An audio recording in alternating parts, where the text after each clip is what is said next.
Hi friends, ഇന്നിപ്പോൾ ഞാൻ വന്നിരിക്കുന്നത് പപ്പായ വെച്ചിട്ടൊരു വെറൈറ്റി ആയിട്ടുള്ളൊരു ചിപ്സായിട്ടാണ്.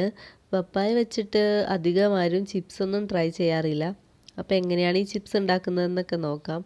അപ്പോൾ പപ്പായയ്ക്ക് പല സ്ഥലങ്ങളിൽ പല പേരിലാണ് അറിയപ്പെടുന്നത്. ഞങ്ങൾ കപ്പളങ്ങ എന്നാണ് പറയുന്നത്, കറുവത്തെന്ന് പറഞ്ഞ് കേൾക്കാറുണ്ട്. അങ്ങനെ പല പേരുകൾ അറിയപ്പെടാറുണ്ട്. ഇതിപ്പോൾ ഞാനൊരു മീഡിയം സൈസ് നമ്മുടെ പറമ്പിലുള്ള ഒരു കപ്പളങ്ങ എടുത്തിട്ടുണ്ട്. അത് ഒത്തിരി മൂത്ത കപ്പളങ്ങയല്ല, അതിൻ്റെ തൊലിയൊക്കെ കളഞ്ഞ് ചെത്തി കഴുകി എടുത്തിട്ടുണ്ട്.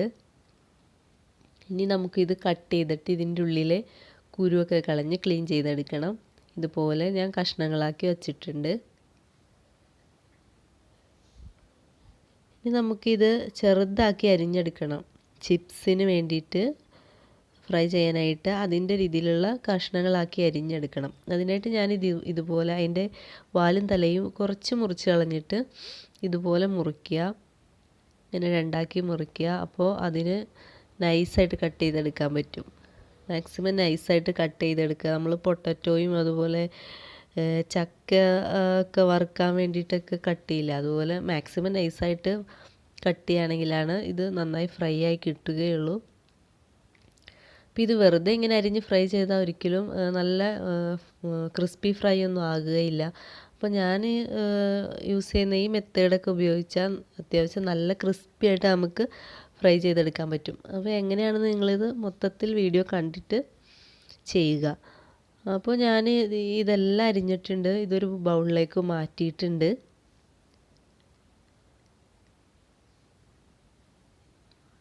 ഇനിയിപ്പോൾ നമുക്ക് ഈ ബൗളിലേക്ക് ഒരു 2 ടീസ്പൂൺ ഉപ്പിട്ട് കൊടുക്കാം. കപ്പളങ്ങയിൽ നല്ല വെള്ളമുണ്ട്, അപ്പോൾ വെള്ളം ഒത്തിരി ഉള്ളത് കൊണ്ട് ഫ്രൈ ആവാൻ ഭയങ്കര ബുദ്ധിമുട്ടായിരിക്കും. അപ്പോൾ നമ്മൾ ആദ്യം ഇതിൽ 2 ടീസ്പൂൺ ഉപ്പിട്ട് കൊടുത്തിട്ട് നന്നായി ഒന്ന് കൈകൊണ്ട് ഇളക്കി മിക്സ് ചെയ്ത് വയ്ക്കണം. ഒരു അരമണിക്കൂർ അങ്ങനെ വയ്ക്കുക. അപ്പോൾ അതിലുള്ള കൂടുതലും വെള്ളം ഇങ്ങനെ പോയി കിട്ടും, നമുക്ക് ഉപ്പിൻ്റെ കൂടെ അലിഞ്ഞ് വന്ന് കിട്ടും. അപ്പോൾ നമുക്ക് ആ വെള്ളം കളഞ്ഞിട്ട് ഇത് നന്നായി പിഴിഞ്ഞെടുക്കണം. ഇതിപ്പോൾ അരമണിക്കൂർ ഇരിക്കട്ടെ, എന്നിട്ട് നമുക്ക് പിഴിഞ്ഞെടുക്കാം. ഇതിപ്പോൾ അരമണിക്കൂറായിട്ടുണ്ട്. ഇതേ നോക്കൂ, വെള്ളമൊക്കെ കണ്ടോ കിനിഞ്ഞ് വന്നിട്ടുണ്ട്. ഇനി ഈ വെള്ളത്തിൽ നിന്ന് ഇത് നന്നായി പിഴിഞ്ഞ് മാറ്റിയെടുക്കണം. ഇതിൽ തന്നെ ഇട്ടൊന്ന് ഞെക്കി പിഴിഞ്ഞ ശേഷം നമുക്ക് നന്നായി പിഴിഞ്ഞെടുക്കാം. കൈ വെച്ച് തന്നെ നന്നായി പിഴിഞ്ഞെടുത്താൽ മതി.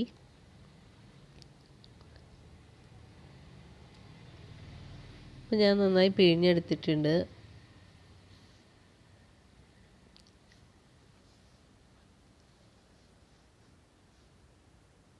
ഇതുപോലെ കുറേ വെള്ളം നമുക്ക് ഇങ്ങനെ കിട്ടും. ഇത് നമുക്ക് കളയാം.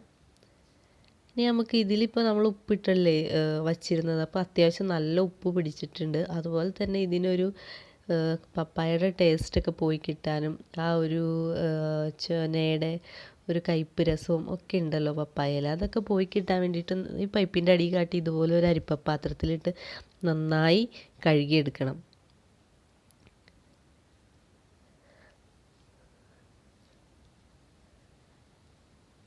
അപ്പം ഇതിൻ്റെ ആ ഒരു എല്ലാ കേടൊക്കെ മാറിക്കിട്ടും. ഇതിപ്പോൾ ഞാൻ കഴുകിയെടുത്തിട്ടുണ്ട്. ഇനി നമുക്കിത് നന്നായി ഒന്ന് പിഴിഞ്ഞെടുക്കാം. ഇതുപോലെ പിഴിഞ്ഞെടുത്ത് വയ്ക്കാം.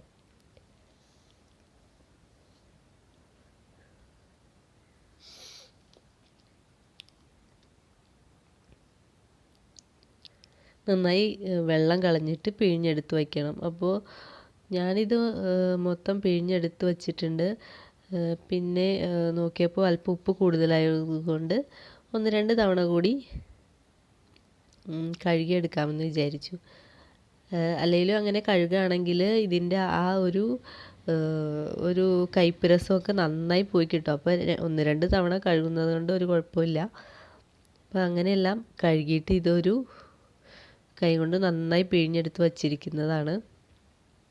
ഇനിയിപ്പോൾ ഇതിലേക്ക് നമ്മളൊരു കുറച്ച് ഒരു എരിവിനും ഒക്കെ വേണ്ടിയിട്ട് കുറച്ച് മുളക് പൊടിയും കുരുമുളക് പൊടിയും അതൊക്കെ അല്പം മതി. ഞാനൊരു 1/2 ടീസ്പൂണോളാണ് എടുത്തിട്ടുള്ളൂ. കാരണം എരിവിനനുസരിച്ച് മതി. ഉപ്പ് ഓൾറെഡി അതിൽ കുറച്ചൊക്കെ പിടിച്ചിട്ടുണ്ടാവും. അപ്പോൾ അത് നോക്കിയിട്ട് മാത്രം ആവശ്യമാണെങ്കിൽ ഉപ്പ് ചേർക്കാം. വേണമെങ്കിൽ ഒരല്പം കായപ്പൊടി കൂടി ചേർക്കാം. അപ്പോൾ ഈ കായപ്പൊടിയും ഇതെല്ലാം ഇട്ട് ഞാൻ ഇളക്കി വെച്ചിരിക്കുന്നതാണ്. ഇനിയിപ്പോൾ നമ്മൾ ചെയ്യാൻ പോകുന്നത് ഒരു ബൗൾ എടുക്കുക. അതിലേക്ക് ഞാനിപ്പോൾ ഒരു 1/2 കപ്പ് ഗോതമ്പ് പൊടി എടുത്തിട്ടുണ്ട്. 1/2 കപ്പ് ഇല്ലെങ്കിലും കുഴപ്പമില്ല. നമ്മൾ എടുക്കുന്ന പപ്പായയുടെ അളവിനനുസരിച്ച് ഇതൊക്കെ എടുക്കുക. ഒന്ന് കവർ ചെയ്തെടുക്കാൻ വേണ്ടിയിട്ടാണ് 1/2 കപ്പ് അരിപ്പൊടി, വറുത്ത അരിപ്പൊടി കൂടി ഇതിൻ്റെ കൂടെ ചേർത്ത് കൊടുത്തിട്ടുണ്ട്. ഇത് രണ്ടും കൂടി കൈ കൊണ്ടൊന്ന് നന്നായി മിക്സ് ചെയ്യുക. അപ്പോൾ ഇതെനിക്ക് കുറച്ചധികമായിരുന്നു, അപ്പോൾ അത്രയൊന്നും ആവശ്യമില്ല. അവനവൻ്റെ അളവിനനുസരിച്ച് എടുത്താൽ മതി. ഇനി അത് നന്നായി ഒന്ന് കവർ ചെയ്യാൻ വേണ്ടിയിട്ട് ജസ്റ്റ് ഒന്ന് കൈകൊണ്ട് മിക്സ് ചെയ്തെടുക്കുക.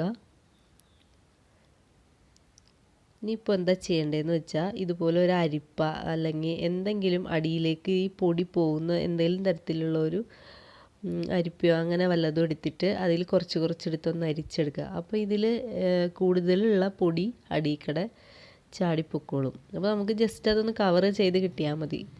ഒത്തിരി പൊടിയായാൽ അതിങ്ങനെ എണ്ണയിൽ കരിഞ്ഞൊക്കെ വരും. അപ്പോൾ അതുകൊണ്ട് നമ്മൾ അങ്ങനെ എല്ലാം കളഞ്ഞ് വൃത്തിയാക്കി എടുത്തു വച്ചിരിക്കുന്നതാണിത്. ഇനിയിപ്പോൾ നമുക്ക് എണ്ണ ചൂടാൻ വച്ചിട്ടുണ്ട്. ഇത് നല്ല ചൂടായി വരുമ്പോൾ നമുക്കിത് കുറച്ചിട്ട് കൊടുക്കാം. ആദ്യം നമുക്കൊരു ഹൈ ഫ്ലെയിമിൽ തന്നെ വയ്ക്കാം. അപ്പോൾ ഇത് നല്ല പതഞ്ഞ് വരുന്നത് കാണാം. അപ്പോൾ ആ പത ഒന്ന് കുറഞ്ഞു തുടങ്ങുമ്പോൾ നമുക്കതൊരു സിമ്മിലേക്ക് മാറ്റാം.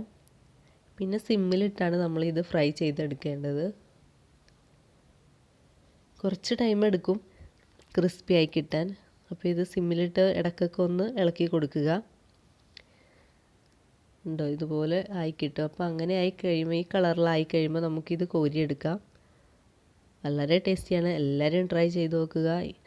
ഞാൻ എല്ലാം ഫുള്ള് വറുത്ത് കോരിയിട്ടുണ്ട്. അപ്പോൾ എല്ലാവരും ഇതുപോലെയൊക്കെ ട്രൈ ചെയ്യുക. ഇഷ്ടമായാൽ ലൈക്ക് ചെയ്യുക, കമൻറ്റ് ചെയ്യുക, സബ്സ്ക്രൈബ് ചെയ്യുക. Thank you.